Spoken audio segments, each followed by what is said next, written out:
ხალბატონებო და ბატონებო, პატრიცემოლოყრელობის დელეგატებო, მივესალმები პარტიის 40,000-ზე მეტ წევრს, პარტიის ხარდამჭერებს, თითოეულ ჩვენს თანამოქალაქეს.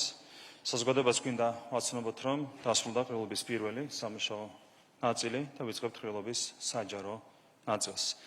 ყრილობაზე სამუშაო რეჟიმში მოსმენილი იქნა პარტიის პოლიტიკური საბჭოს და სარევიზიო კომისიის ანგარიშები, დამტკის და სარევიზიო კომისიის განახლებული შემადგენლობა, ვისაუბრეთ პარტიის სამომავლო გეგმებზე, მათ შორის ინასაარჩევნო სამსათესზე, გარდა ამისა პარტიის წესდებაში შევიდა მთელი რიგი ცვლილებები.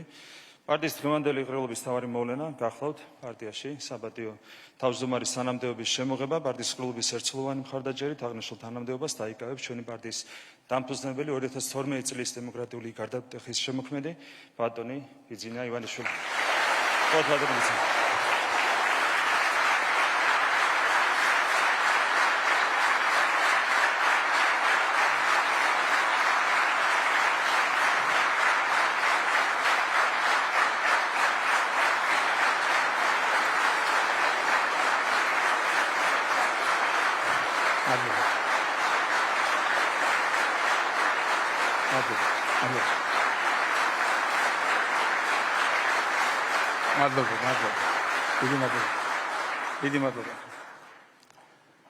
მოგესალმებით, ხალბატონებო და ბატონებო, მივესალმები ყრილობის დელეგატებს, ქართული ოცნების წევრებს, მივესალმები ჩვენს თანამოქალაქეებს, რომლებიც ტელევიზიით ადევნებენ თვალყურს მმართველი პარტიის ყრილობას.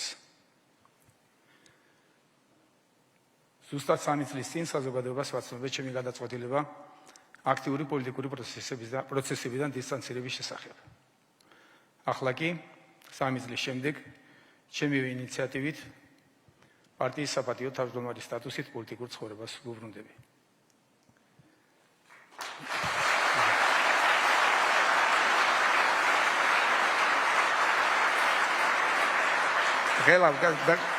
კომენტაში კიდევ ემოციებს მიმართავს. მადლობა. ცხოვრებაში გულწრფელობას განსაკუთრებულად ვაფასებ და ამიტომ მინდა ხალხს გულწრფელად განვმარტო ჩემი გადაწყვეტილების მიზეზები. როგორც მოგეხსენებათ, პოლიტიკური საქმიანობა არ არის ჩემს ხასიათში. ყველას ახსოვს, რომ ჯერ კიდევ 2012 წლის არჩევნებამდე გაუზიარეს საზოგადოებას ჩემი განზრახვა, რომ არჩევნებში გამარჯვებიდან ძალიან მალე დავტოვებდი პოლიტიკას. მაშინ ეს ბევრისთვის დაუჯერებელი იყო. თუმცა ისიც გახსოვთ, რომ 2013 წლის ბოლოს სიტყვა შევასრულე, მივიღე მსოფლიო პოლიტიკის ისტორიაში უპრეცედენტო გადაწყვეტილება და პრემიერ-მინისტრის თანამდებობის დაკავებიდან 1 წელიწადში საკუთარი ნებით დავტოვე მთავრობის მეთაურის პოსტი. ამით იმის შეგრძნება მინდა, რომ პოლიტიკაში თანამდებობისთვის არ მოსულვარ. პოლიტიკაში შესვლის გადაწყვეტილება მივიღე რწმენით, რომ სწორედ ჩემი ეს ნაბიჯი წარადგებოდა მაშინ ყველაზე მეტად ქვეყნისა და ხალხის ინტერესებს. პოლიტიკიდან კი 1 წელიწადში იმ რწმენით გავედი, რომ მისია სრულად ჰქონდა შესრულებული და დამნაშავეებს ხელისუფლებაში დაბრუნების ამბიცია აღარასდროს გაუჩნდებოდათ. თუმცა, როგორც შემდგომ გაირკვა, დანაშაულებრივ პოლიტიკურ სისტემას იმაზე ღრმად ჰქონდა გადმული ფესვები, ვიდრე ეს ერთი შეხედვით ჩანდა. პირველად 2018 წელს მომიწია პოლიტიკაში შემოbrunება. ამ გადაწყვეტილების მიზეზების შეხსენებით თავს აღარ შეგაწყენთ. გავიხსენებ მხოლოდ ევროკავშირის ყოფილი ელჩის სიტყვებს. ელჩმა, რომელთანაც ოჯახებით მეგობრობდი, მითხრა, რომ დაბრუნებულიყავი, ერთი თვე და მმართველი პარტიიდან არაფერი დარჩებოდაო. ეს მართლაც ასე იყო და ძალიან კარგად ვიცოდი. თუმცა ელჩის ნათქვამით გავიაზრე, რომ რაც მე დავინახე და შევაფასე, თურმე გარედანაც კარგად ჩანდა. მაშინ ჩემი მისია შევასრულე, გუნდი თავიდან დავალაგეთ, სისტემა ავაწყეთ და მხოლოდ ამის შემდეგ მეორედ გავედი პოლიტიკიდან. თანაც საპენსიო ასაკმაც მომიწია და შესაბამისად ამისთვის კიდევ ერთი საპატიო მიზეზი მქონდა. ერთადერთი რისი გათვლაც არ შემეძლო, იყო ქვეყნისა და გუნდის ღალატი, რომელიც პოლიტიკიდან ჩემი დისტანცირებიდან სულ რაღაც 1 თვეში გიორგი გახარია მიკადრა. მაშინ მომიწია რჩევლის ფუნქცია მეტვირთა და გუნდს კონსულტაციებით რომ არ დახმარებოდი, პროცესები ქვეყნისთვის უმძიმესი სცენარით განვითარდებოდა.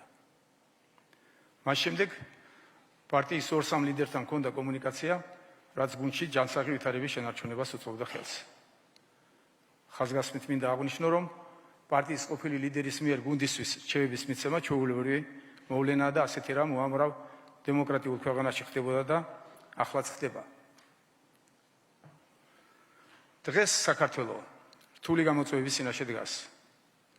ჩვენი ქვეყნის გარშემო გეოპოლიტიკური ვითარება გართულდა და გამოწვევებიც გაიზარდა.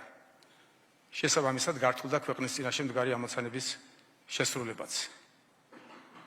ასეთ პირობებში მცირე შეცდომაც კი ხელისუფლების მხრიდან, რომელსაც მმართველი პარტია წარმოადგენს, ქვეყანას ძალიან ძვირად შეიძლება დაუჯდეს. საქართველოს ეროვნული მიზნები არსებითად შესრულებულად მხოლოდ მას შემდეგ შეიძლება მივიჩნიოთ, როცა ეროვნულ თვითმყოფადობას ბოლომდე დავიცავთ, სახელმწიფოს სუვერენიტეტს სრულად აღვადგენთ, ქვეყანას გავაერთიანებთ და საგარეო პოლიტიკურ ამოცანებს შევასრულებთ. საქართველოს მთავარ საგარეო პოლიტიკურ ამოცანად დღეს ევროკავშირში ინტეგრაცია იკვეთება. პოლიტიკიდან გასვლისას მმართველი პარტიის სათავეში გამართული გუნდი დავტოვე, რომელმაც გასული 3 წლის განმავლობაში მრავალი სირთულის დაძლევა და ამოცანის შესრულება შეძლო. ამ ფონზე სამწუხაროდ ვიმეორებ, სამწუხაროდ სრულად განადგურდა ოპოზიცია. განადგურდა პოლიტიკის ის სუბიექტი, რომელიც პოლიტიკურ სისტემაში მმართველი გუნდის კონტროლზეა პასუხისმგებელი.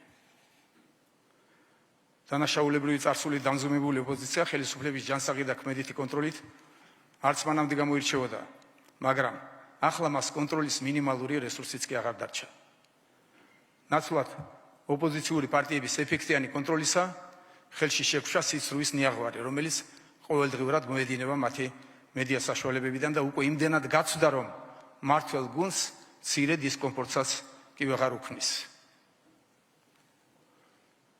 ოპოზიციის განადგურების პირობებში იზრდება რისკები მმართველ გუნდში.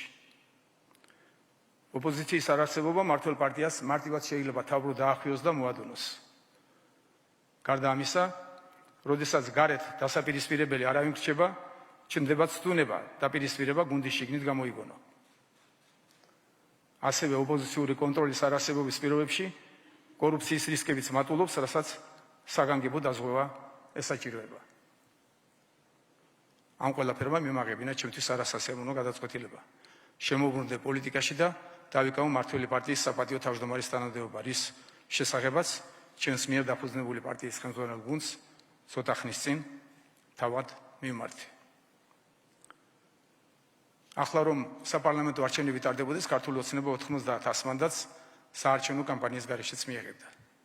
შესაბამისად, ჩემი თავარი მიზანი არა საარჩევნოდ პარტიის კიდევ უფრო გაძლიერება, არამედ ჭარბად მოძლიერებული გუნდის ადამიანური სტუნებებისაგან დაცვა. მმართველი პარტია საჭიროებს ახალ სიმძიმის ცენტრს და მიმაჩნია, რომ ჩემს მიერ ამ ახალი სიმძიმის ცენტრის მისიის შესრულება დღეს დროული და აუცილებელია. ამისთვის ორ-სამ კაცთან კონსულტაციები ვეღარ იქნება საკმარისი და მიმაჩნია, რომ ქვეყნის წინაშე მდგარი ამოცანების შესრულება ჩემსა და გუნდს შორის ბევრად უფრო ფართო კონსულტაციებს და კოორდინაციას საჭიროებს. ხაზი მინდა გაუსვა, რომ როგორც პარტიის საპატიო თავმჯდომარე მე ვიქნები გუნდის მთავარი მრჩეველი. ჩემი სურვილი არაა შევითავსო პარტიის მოქმედი თავმჯდომარის უფლებამოსილებები, რომელიც შესანიშნავად ახორციელებს პარტიის მენეჯმენტს და მომავალშიც ის შეასრულებს პარტიის მართვის ფუნქციას. ფიქრობ, რომ ჩემი პოლიტიკური და ცხოვრებისეული გამოცდილება და შესაბამისი რჩევები ესაჭიროება გუნდს, რათა ჩვენი ქვეყანა საბოლოო გამარჯვებამდე მივიყვანოთ.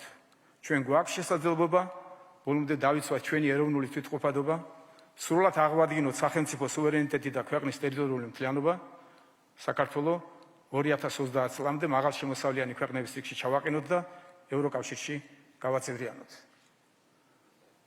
ჩვენი ვალია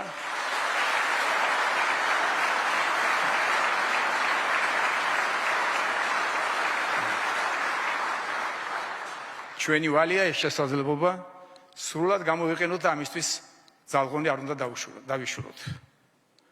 ჩვენი სამშობლო, ჩვენი ღირსეული და ამაყიერი მხოლოდ საუკეთესოს იმსახურებს. თითოეული ჩვენგანის პასუხისმგებლობა საქართველოს წინსვლისა და წარმატებისთვის ბოლომდე დავიხარჯოთ. სწორედ ამ პასუხისმგებლობამ დამაბრუნა კიდევ ერთხელ პოლიტიკაში.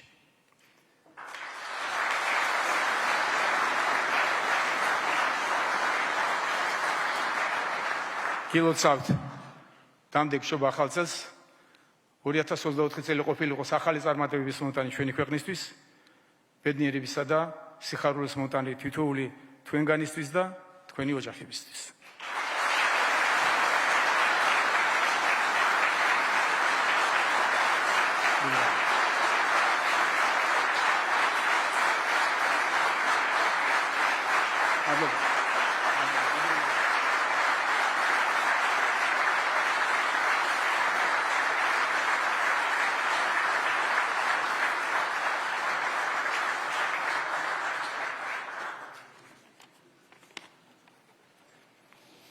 ალბათონებო და ბატონებო, ვიცი რა პარტიის თითოეული წევრის დამოკიდებულება ბატონ ბიზნესის მიმართ თავისუფლებას მიცემდა 42,000 წევრის სახელით მინდა მადლობა გადაგიხადო თქვენი ღვაწლისთვის ჩვენი ქვეყნის მიმართ.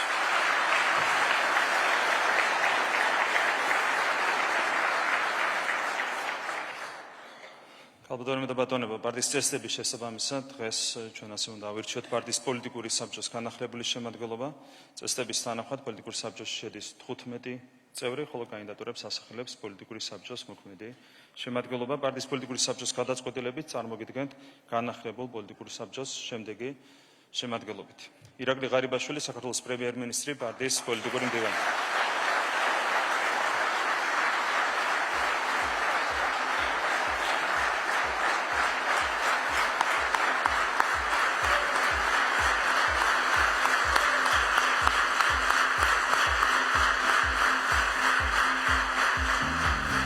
კალაძე, პარტიის გენერალური მდივანი, ქალაქ თბილისის მერი. შალვა ბაბუაშვილი, საქართველოს პარლამენტის თავმჯდომარე. ამუგა მდინარაძე, პარტიის აღმასრულებელი მდივანი, ქართული ესტემის საპარლამენტო ფრაქციის თავმჯდომარე. თეა წულუკიანი, საქართველოს ვიცე-პრემიერი, კულტურისა და სპორტის მინისტრი. გიორგი ბოლსკი, საქართველოს პარლამენტის თავმჯდომარის პირველი მოადგილე. ვახტანგ გომელაური, საქართველოს შინაგან საქმეთა მინისტრი. არჩილ თალაკაძე, საქართველოს პარლამენტის თავმჯდომარის მოადგილე. თორნიკე რიჟვაძე, აჭარის ავტონომიური რესპუბლიკის მთავრობის თავმჯდომარე, პარტიის აჭარის ორგანიზაციის თავმჯდომარე. ირაკლი ჩიქოვანი, საქართველოს პარლამენტის თავმჯდომარის მოადგილე.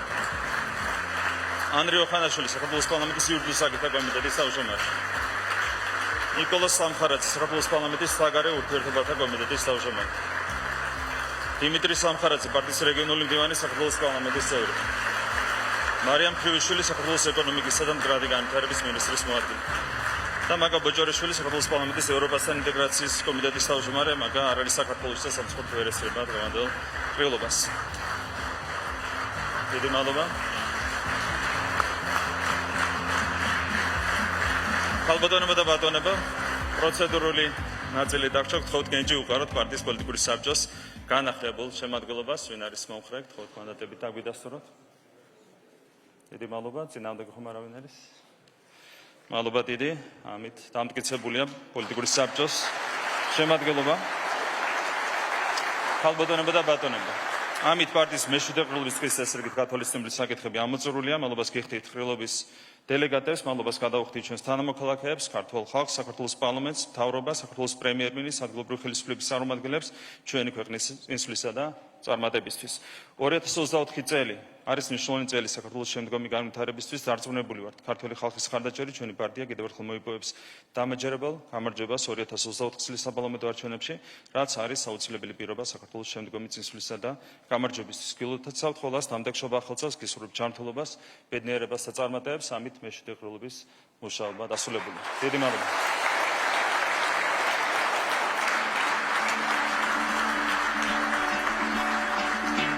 ქვეყნა და გაზაფხული